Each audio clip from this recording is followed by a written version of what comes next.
If there is one symbol that I have identified myself as an artist with, it has to be a lighthouse. Of all the lighthouses I have painted over the years, perhaps none is more dramatic than the guiding light. Hi everyone, I'm Thomas Kinkade, and it is true that lighthouses are a very powerful symbol of life itself. The guiding light is perhaps the most dramatic of the lighthouse paintings that I have worked on up till now. And I think one of the reasons for that drama is the panoramic nature of the painting.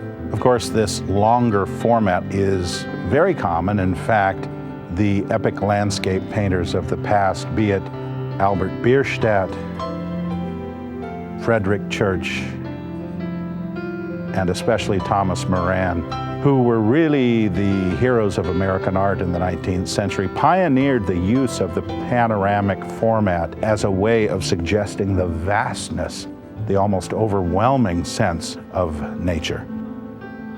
Now, in this composition, I used the long sweep of the horizon to again suggest the vastness of eternity and the relative shortness of our daily life. Again, a reminder to cherish every moment and to take time for the important things in life, our family, our friends, those that we love.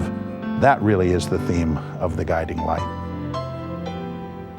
Of course, I mentioned the epic size. This painting is 30 inches high in the original and almost 60 inches wide, and that means that if you travel across the painting, you'll see that way on the far right-hand side of the composition is the cozy setting of the lighthouse itself. I deliberately created that sense of imbalance to suggest that in the grouping of the lighthouse and the little lighthouse keeper's cottage, we have the safety and the security of our daily life. That in contrast with the vast oceanscape that we see surrounding this setting. The horizon off in the distance and the waves are crashing in, very symbolic of our life as we trust in God every day to give us comfort and strength and His protection in the face of all that we face every day. But the painting is about far more than just God's protection. It is also a sweeping reminder of the beauty of nature, the glory of a sunset. I get excited when I see the sun beginning to set and the clouds are getting lit from below. It's as though God's glory is just shining down upon the earth. And of course, if you dim the lights on the composition, you will see that sunset beginning to radiate with a special glow, and the warmer tones get more evident as the light grows dim on the canvas. And of course, as the light returns to normal, you begin to see the radiance of a new day dawning.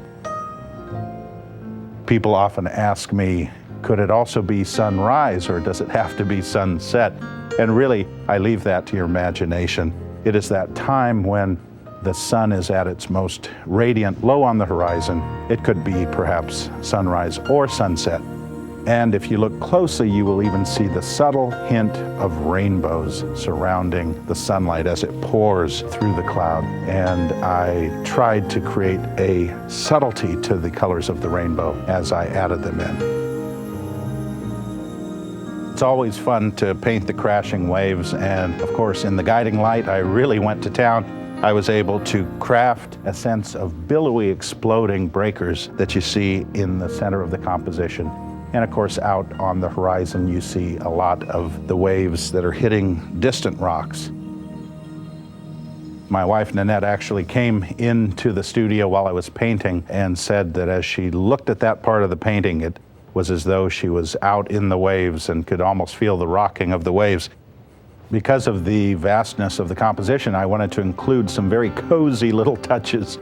And you'll see a pathway sneaking its way through the foreground as it makes its way up to the little cottage.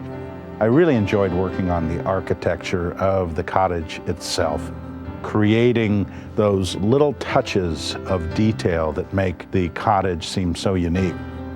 I put wild poppies growing on the hillside, lots of other flowers, impatiens, including the climbing wild rose that you see on the side of the lighthouse itself. In the far right of the composition, behind the lighthouse keeper's cottage, we see a pathway that leads down to the sea. I have that romantic vision of being able to wander through the beautiful trellised bower, perhaps as a way of going to your favorite spot to sit and watch the waves. As I worked on the drama of the sunset, I put a lot of fine detail into the clouds. I wanted the sense that the light was glowing from behind, raking across the clouds as they flew by, and also the sense that there was softness, that there was moisture out in the distance. The horizon was becoming very misty and soft. So we have a nice combination of the drama of detail and the softness on an overall sense. It makes the sky, I think, one of the most effective and inviting sunset skies that I've painted yet. Guiding light is a hopeful vision of life. It is a reminder that even in the midst of storms that we might face, there is a guiding light that can get us through. Really, all my paintings are an attempt to provide a little sense of that guiding light, a sense of a reminder of some of the good things in life. And I hope that guiding light will be that for you as well, that when you look at that light, you'll be reminded that the storms will pass and a new day will dawn. God bless you as you share the light.